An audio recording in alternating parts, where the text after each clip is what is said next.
Sir, ಸಾರ್ವಜನಿಕ ಸ್ಥಳಗಳದ್ದು ನಿರ್ಬಂಧ ವಿಧೇಯಕದ ಇವತ್ತು ಚರ್ಚೆ. ನಾವು ಯಾರು ಅಲ್ಲ, ಯಾರೇ ಆಗಲಿ, ನೀವೇ ಆಗಲಿ, ನಾವೇ ಆಗಲಿ ರಸ್ತೆಯಲ್ಲಿ ಇದನ್ನ ಪರ್ಮಿಷನ್ ಕಾರ್ಯಕ್ರಮ ಮಾಡಬೇಕು, ತಗೋಬೇಕು ಅಂತ. ಯಾವ ಪಾರ್ಟಿ ಪಕ್ಷ ಮತ್ತೊಂದು ಅಂತ ಏನಿಲ್ಲ. ಈಗ ನಾವೆಲ್ಲ ಸುಮ್ಮನೆ ಕೇಳದೆ ನುಗ್ಬಿಡ್ತೀವಲ್ಲ. ಯಾವುದೇ ಬೆಂಗಳೂರು ನಗರದಲ್ಲಾಗಲಿ ಎಲ್ಲೇ ಆಗಲಿ ಏನು ಪರ್ಮಿಷನ್ ತೆಗೆದುಕೊಂಡು ದಾಖಲೆ ಇರಬೇಕು. ಈಗ ನೋಡಿ, ನಮ್ಮ ಕೃಷ್ಣ ಬೈರೇಗೌಡರು ಅವ್ರ ನೇತೃತ್ವದಲ್ಲಿ ನಾವು ಇದನ್ನು ಮಾಡಿಸ್ತಾ ಇದ್ವಿ, ಫ್ರೀಡಂ ಪಾರ್ಕ್. ಅವರು ಪರ್ಮಿಷನ್ ತೊಗೊಂಡು ಪೊಲೀಸಿಗೆ ಬರೋದು, ಏನು ಎಷ್ಟು ಜನ ಬೇಕು, ಎಷ್ಟು ಸಿಬ್ಬಂದಿ ಬೇಕು, ಅರ್ಜಿ ಹಾಕಿದ ತಕ್ಷಣ ದಿನಕ್ಕೂ 1,000 ಜನ 10,000 ಜನ ರಿಜಿಸ್ಟರ್ ಆಗ್ತಾಯಿದ್ರು.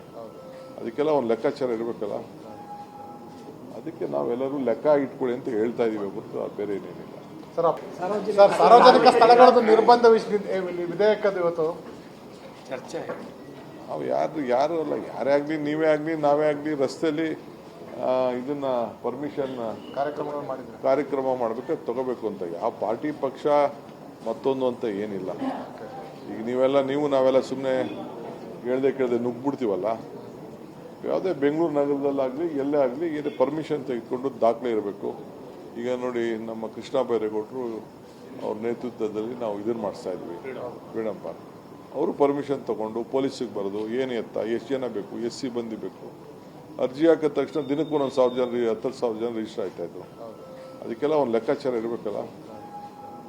ಅದಕ್ಕೆ ನಾವೆಲ್ಲರೂ ಲೆಕ್ಕ ಇಟ್ಕೊಳ್ಳಿ ಅಂತ ಹೇಳ್ತಾ ಇದ್ದೀವಿ ಹೊರತು ಬೇರೆ ಏನೇನಿಲ್ಲ.